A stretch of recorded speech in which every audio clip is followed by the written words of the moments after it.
Hey guys, it's WooGs here. Gonna go through my Cobra bossing guide. So this is on season 6. This is what I use to do Rathma and Dclone. Some of you guys may know I started on Necro. This is what I usually do for my auras, but I usually come back to Cobra to farm many Rathmas and Dclones just purely because of the strength of the build. It's very tanky. It does a lot of damage. It does things quickly. But it's very safe. So let's go over the build here. The build itself relies around Cobra Strike. So for Cobra Strike itself, we just need to max Cobra Strike and its synergy Venom. They're both poison abilities. As you know, for the martial arts, Cobra Strike is a 3-charge ability, and it's dealing a poison bolt on the first charge, and on the third charge, it's dealing a AoE poison cloud. So its synergy is Venom, which does some decent damage, and this applies with every claw attack or that you're doing. So it kind of adds on top of your Cobra Strike. Venom double dips with any poison damage you have, like a Bramble or a Large Charm, since that, let's say 4% or 50% applies to its skill itself. It applies again to when you hit the target. So when you're mapping, if you pre-buff versus keeping some additional percent poison on, you'll do more damage. So I'll talk about that later, but generally that's your main two abilities is your Cobra Strike and your Venom. Next we're going to max Claw and Dagger Mastery. This is purely for the AR really, just to have a higher percent strike to hit on Rathma and the bosses. After this is done, we need to make sure we have 1 point Dragonflight, which is our basic mobility skill. It also consumes a charge of Cobra Strike, so if you have, let's say, 3 charges build up and you Dragonflight to an enemy, it'll deal that poison cloud and reset to 1 charge. After that is done, the next two abilities we're using is Weapon Block and Fade. At level 95, you can actually max both of these, so that's your 120 point build. I have a point here because I'm slowly going to go towards Cloak of Shadows just to have something else, but you don't really need it. I'm just kind of wasting points. Wall leveling, I kind of split the difference between the two. First, making sure you have enough in Fade for your res and for overcapping. So let's get into that now. For Rathma, we need 27 res over our maximum resistance when fighting Mendeln, which is in phase 1 poison and cold, and in phase 3 mostly just poison. There is some fire, but I typically don't overcap there. So that's why we're looking at 119 and 211 on the poison. So for cold, you just really want 87 plus 27 as your minimum there. And then we're just maxing our res. So what gear are we using? The main part of this build is a plague. This is for the 20% enemy poison resistance. We're also using this on a 3 to Venom, 3 to Cobra Strike base. So we get 3 there, plus we're getting 2 all skills from the plague itself. So it's basically a 5 to Venom, 5 to Cobra Strike Claw with 20 poison, minus 20 poison, so 20 poison pierce, and also the cleansing aura. The cleansing aura is really helpful for the Rathma boss fight, specifically for Mendown, because it's going to get rid of all this poison damage pretty quickly, based on how that's not purely reducing, as the aura, it's kind of a tick rate that it's going to reduce based on the level of cleansing, but it's still quite useful. The other claw we're using is Bartuk's. This is just our stat claw for, big damage. It's a stat sticks to have the 2 to skills and also the 3 sockets for the facets. I know a lot of people look at putting this here and actually doing more damage and getting more leech off the Cobra Strike, since Cobra Strike's second ability is giving us 270% life and mana steal percent, but actually we want to do it in this direction to have Plague as our main claw, and that's due to the freezing target we're getting from Champ. We want to be able to freeze the targets when we attack or Dragonflight to them. Next big piece is the Bramble. I'm using a 50%, but any roll is fine. Andy's Visage, this is for a 2 skill, 3 open socket. The 20 IIS is important because with Bartuk's we need 60 IIS to hit the breakpoint, so we're going to get 20 IIS here. And then we're going to get 30 IAS here from our 230 gloves and 10% IAS here from our Verdunga. There's a few different ways you can do it. You can use some 220 Tutor Martial Arts 20 IAS gloves with Andes and a shale in your Bartux, for example, or you can get your IS, there's a bunch of different ways to do it, but this is the way I prefer across the gloves and belt. Next, I have my AMI, which is just a 2 to Sin, 2 to Max, and a PLR. This is a really good amulet for the flat AR and everything. The FHR is actually too much. As you see, I have 113, so that's not a great stat to be honest, but the 2 to Sin AR with 2 Max and 50 PLR is really nice. It's not necessary. You can get away with no PLR here. Last season I used a +2 Maras. That's a great option to use, and it makes it a bit easier on your small charms, as you'll see in a few seconds. For rings, I'm using an AR slammed Nature's Piece. I needed a 3 poison, 3 cold to hit my uh, max reses I wanted. You don't need 87 cold, you could do a bit less. It's a good number for me, it's a bit easier. And I use an AR slammed Raven as well, just purely for the additional AR, cannot be frozen, and just this cold absorb, it helps in phase 1. It's quite a bit of AR, so it makes a big difference here. For boots, we're using some PLR, max cold FHR. Like I said, I'm just using these to hit the cold res. The FHR isn't a big deal. PLR isn't super important, but it helps. Then we just have the CTA and lidless on swap. For charms, I'm using martial art lifers. They're not that great, to be honest with you. I just haven't upgraded it, as you'll see in the fight why. And a 4% 35, poison large charm, torch, and an all-res Annie. The reason I'm using an all-res Annie is because, as you saw in the gear, I have basically no res on any equipment here. Even my boots, I mean, the cold res is helping a lot there, and that's about it. So I'm missing all the reses, so that's kind of where I'm hitting my res here and in all of my small charms. If you had Amaras, that would free up a +2 skill here, and then you can hit some um, life AR small charms is what I'd recommend, and that can let you move around some of these AR slams. I just preferred this amulet since I got it. It's just really nice, so I don't really want to use Amaras, and it actually helps me for when I do my Dclone and Uber fights, which you'll see later as well. So I think that pretty much covers the gear. I guess I can talk about large charms. So if you did large charms, 8% poison, so one here, it will be more damage than a martial arts lifer and give you more life. But you don't really need the damage for the fight. If you used Amaras, you can probably get away with putting half inventory, let's say, of large charms and the rest of grand charms plus small charms to finish off the last bit of res. But I prefer the martial art grand charms to get some additional ARs, you'll see, and just the damage in life. It's my preference, but you can really get away with the large charms if you prefer. But I think for the Rathma fight, this is better because the damage I have is what I think is the right number to get for phasing and killing the bosses, which we'll go through later.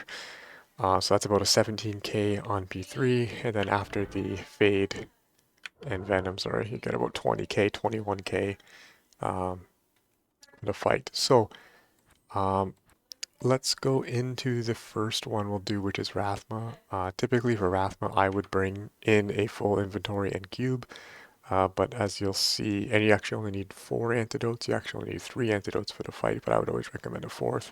I bring in an extra 4 just to kind of save time in the later phases, but I just want to go in with my normal setup with my normal amount of pots so you can kind of see a real run. My idea is to kind of comment this live as I'm going to show you what a real fight is, so it's not just a best in slot fight. So let's see how it happens. Okay, so here we go. So at the beginning of the fight, here we're just in the add phases, where we just have to work our way up to men down. You can see here the life that we're running with, which is really high life. When I started this build, I believe I was about 2,500 life, and then I kind of slowly went up as we went along. Let me just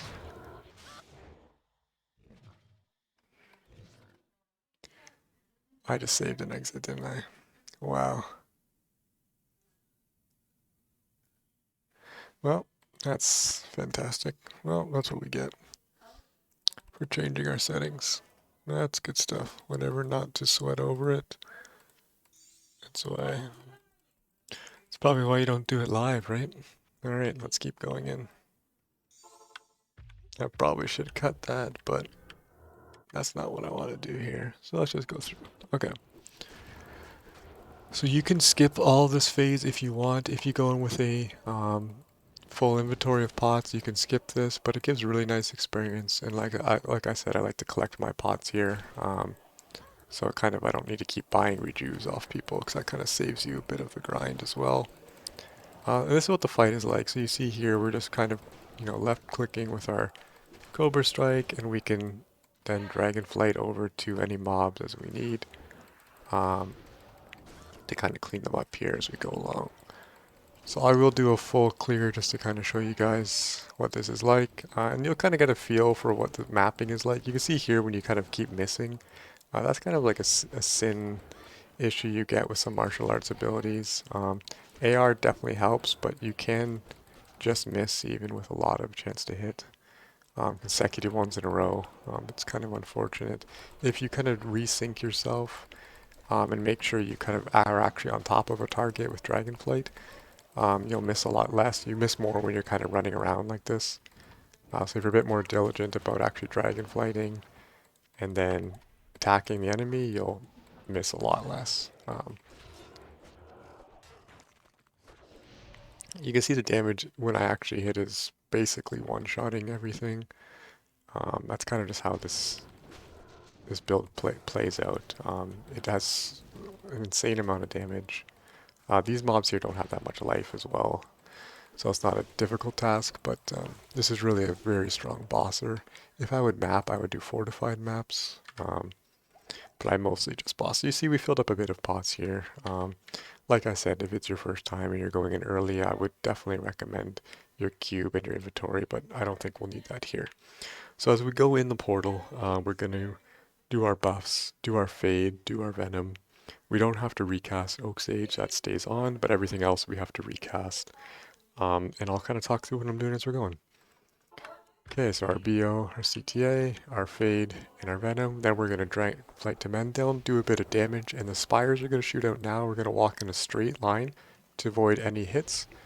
Kill the first golem, then we can clear the second golem, move up to the final golem up here.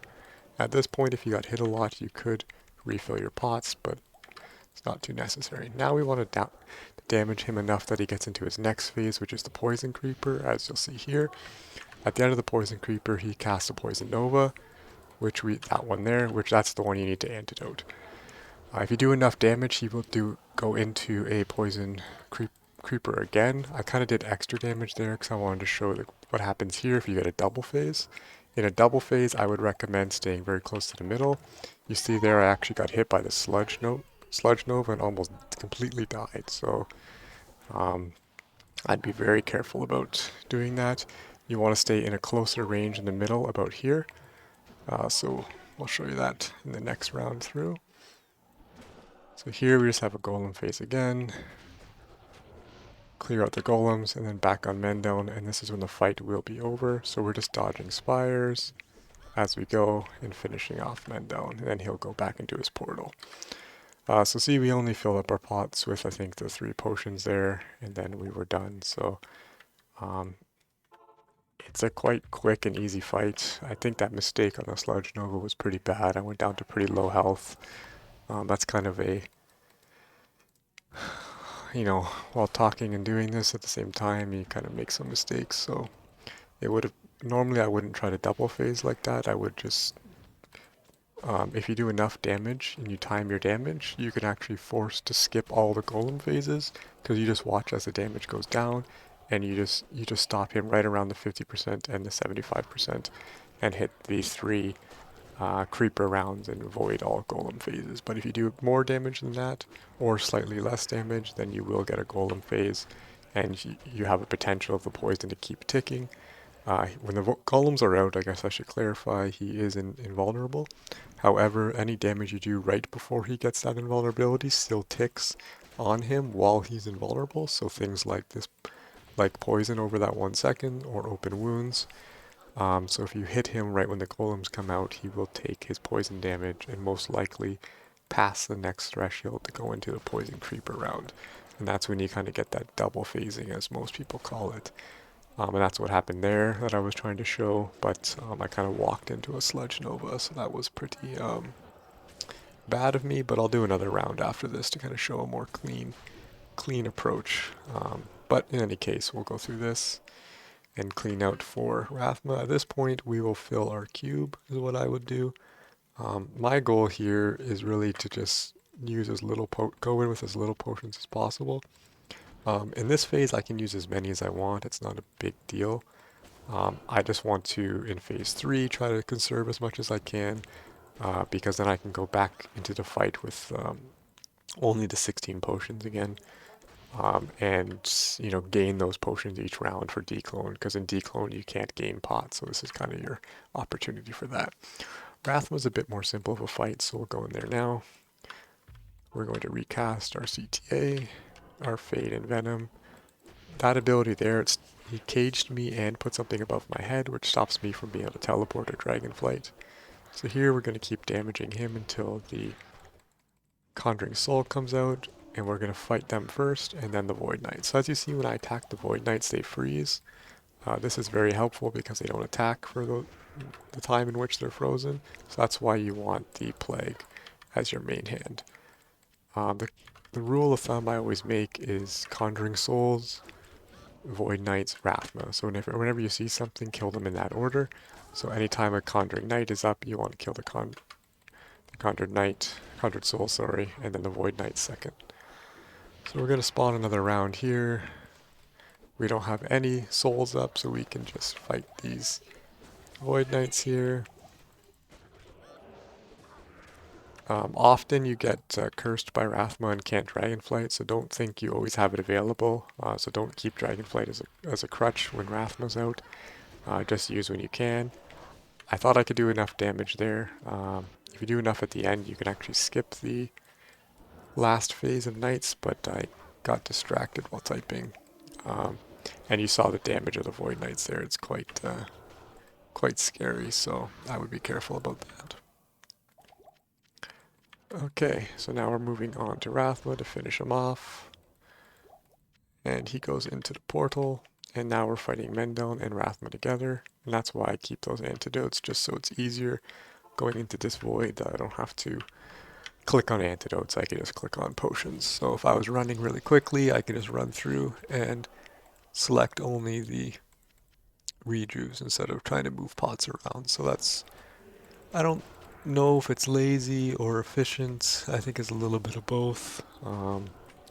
But when you do a lot of runs, this is kind of what you need to do. After a few hundred runs, you kind of want to minimize any annoying repetitive actions. One of them being filling up antidotes in your belt. Okay, so let's keep going here. So you actually get a lot of experience here. You see I'm already at 2.15% on level 96. If I cleared this whole area, I would probably gain another half a level, a little bit more. Probably 0.6, 0.7. But if the portal's here, I'll just go in, which it's not, so we'll see if we get a bit more. That's another one of the things I talk about is, I don't know, it's probably better to clear everything in here always, but it does take up a lot of time, so I kind of just clear what's on my way to the portal and then call it a day. If I was really trying to push 99 quickly, I would make sure to get the most out of every void stone and clear everything in the portal, but I'm just really doing this to, farm up an item, so that's kind of where this is coming from. So there's 3 locations for the portal. One is here, and the third is over here. So unfortunately, it was in my third guess. So looks like we're clearing a fair bit of this stuff. There actually is a lot of damage in this area, as you see. You get chunked a bit, so you have to be a bit careful on your pots. if you're not paying attention. Is there a monster here? Okay, let's pull them out.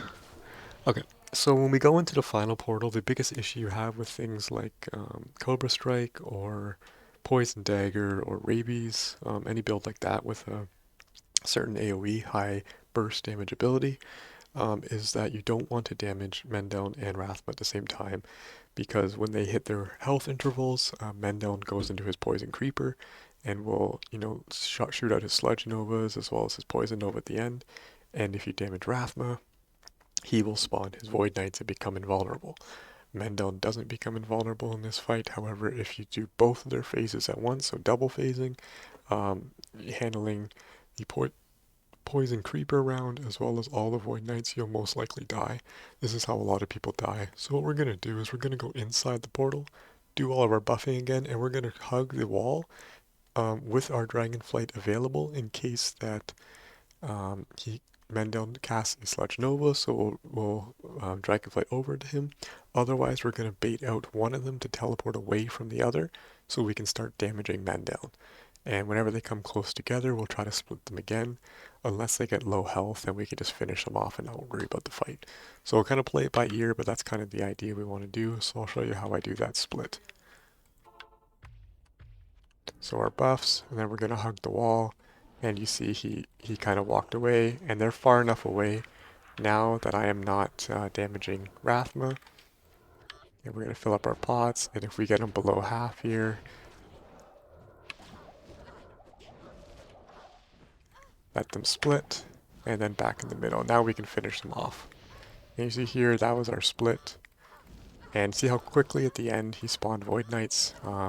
It didn't take much, but at the end we weren't too worried about it, since we were able to get that initial split.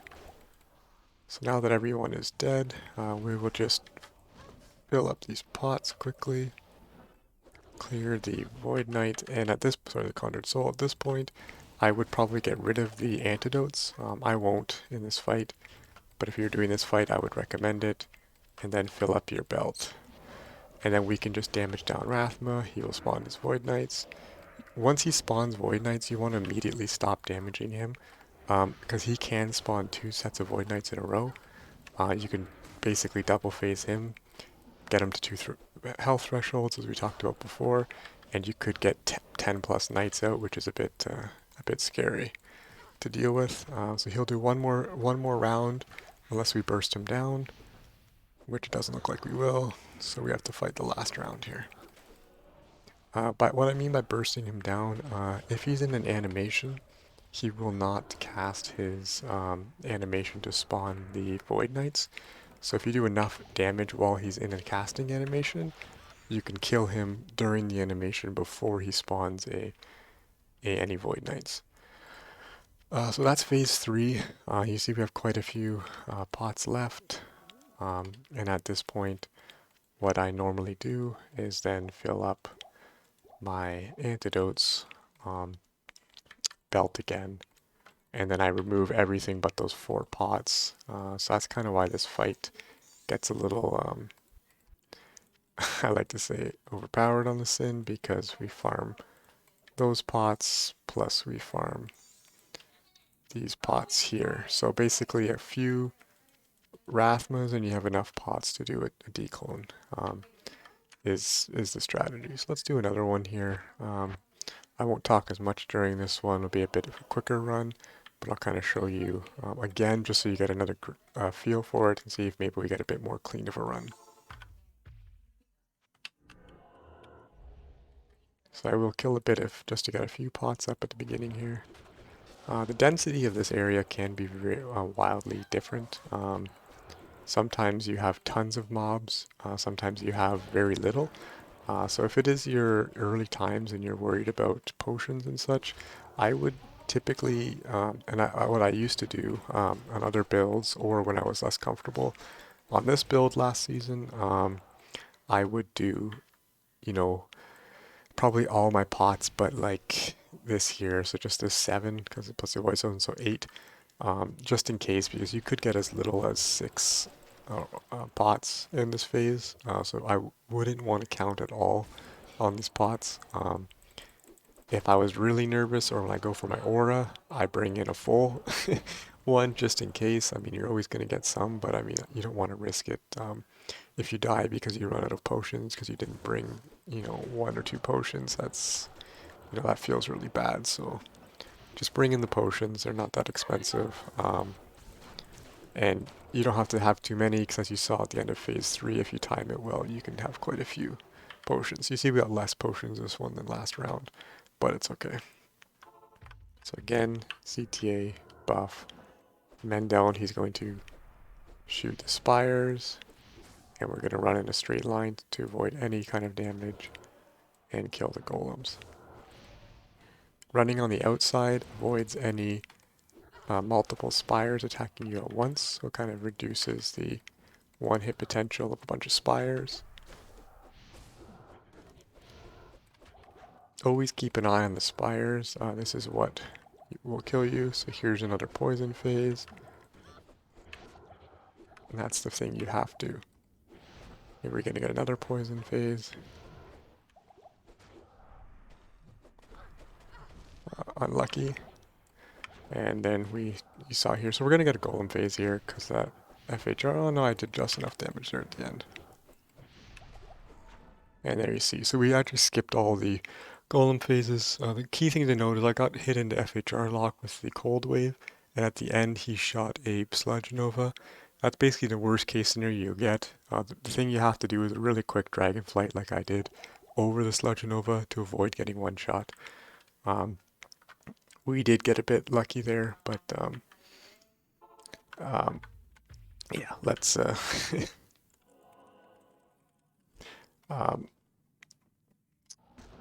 at least you guys saw what's kind of what the thing to do there is. So I would strongly recommend practicing that because you will get into some situations where that sludge nova can one-shot you. So you never want to get hit by it. Basically, there's the projectiles that come out of the sludge nova.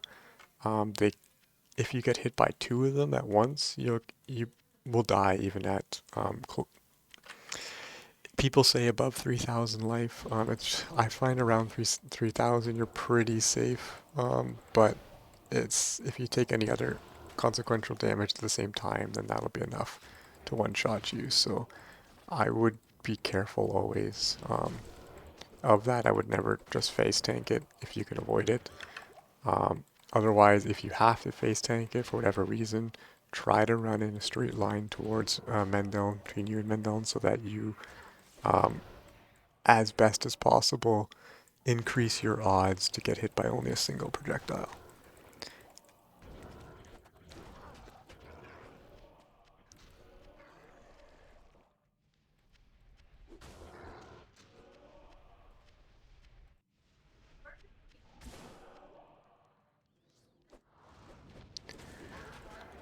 Okay, so I'm just gonna fill up my pots here. I got kind of carried away. I should have probably just done a speed run for you guys, but we're full on pots here. Just enjoying this experience a little bit. Okay, so we go to Rathma again. This fight is a lot less going on for us, really.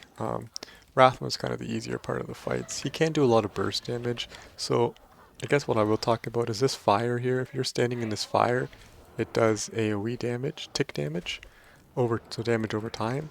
So you don't really want to be standing in there because if you stand in there and get hit by his bone spear, which is all magic damage, you can get one shot pretty easily. It's not really a one shot, but it's a really quick death.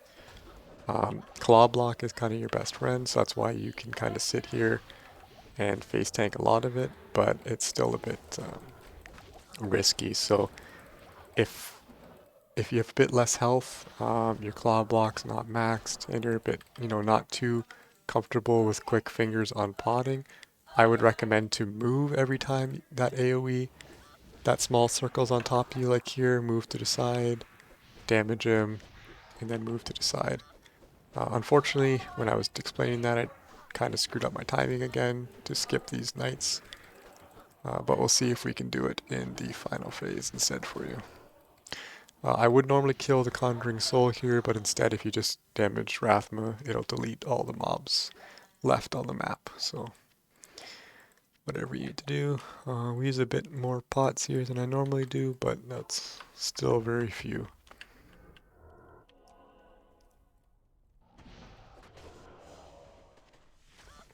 Now we actually have a quite, you see the difference. I'm at 1.26, and I believe I had 2.2 last round experience when I came into, or 2.12. So that's a bit of the density of the map, as well as the golems actually do a lot of experience. So by skipping the golems, you actually skip a lot of experience, but it speeds up the fight. So it depends. Depends what you want to do. Okay, so we are good here. I'm just gonna run this quickly. I have enough to farm. Not really going for experience. I'd be careful dragonflighting here as well. One, there's a lot of damage. Two, I got stuck in a wall one time. I dragonflight to an enemy and it killed him, and he was the only enemy left on the screen, and I couldn't get out again. So it was like a tile that I was stuck in. I mean, I reported that one, but it's possible that it could still happen to you because it hasn't been patched. So just be mindful of that.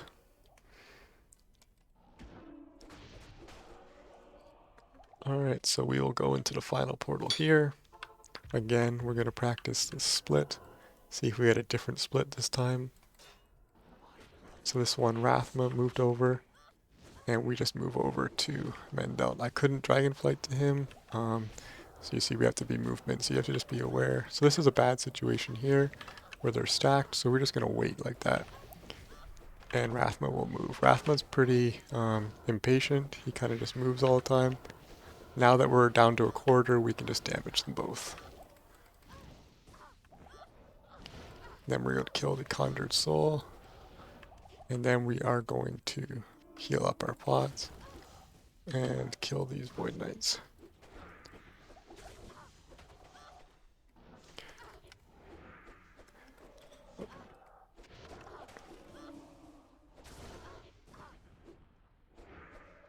Okay, I'm having quite the lag desync there, but it's okay.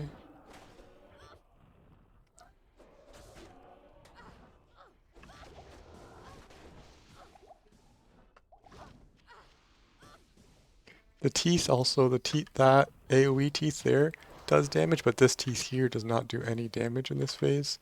It does in phase 1, or phase 2, sorry, but not in this phase here, so don't ask me why.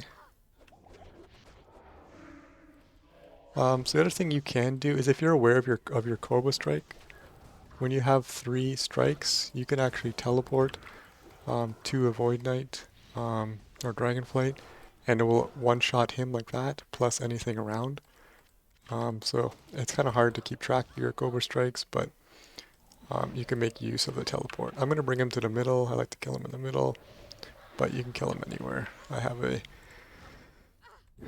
pain of killing him on the edge because I'm always worried about losing an item, but yeah, I don't think it'll happen. Actually, let's not do this. Let's do a Dclone setup. So I will do a quick Dclone for you guys. So what do we do different for Dclone? Well, for Dclone, we need the full cube and everything, which is good. We'll use the pots that we farmed up last Rathma.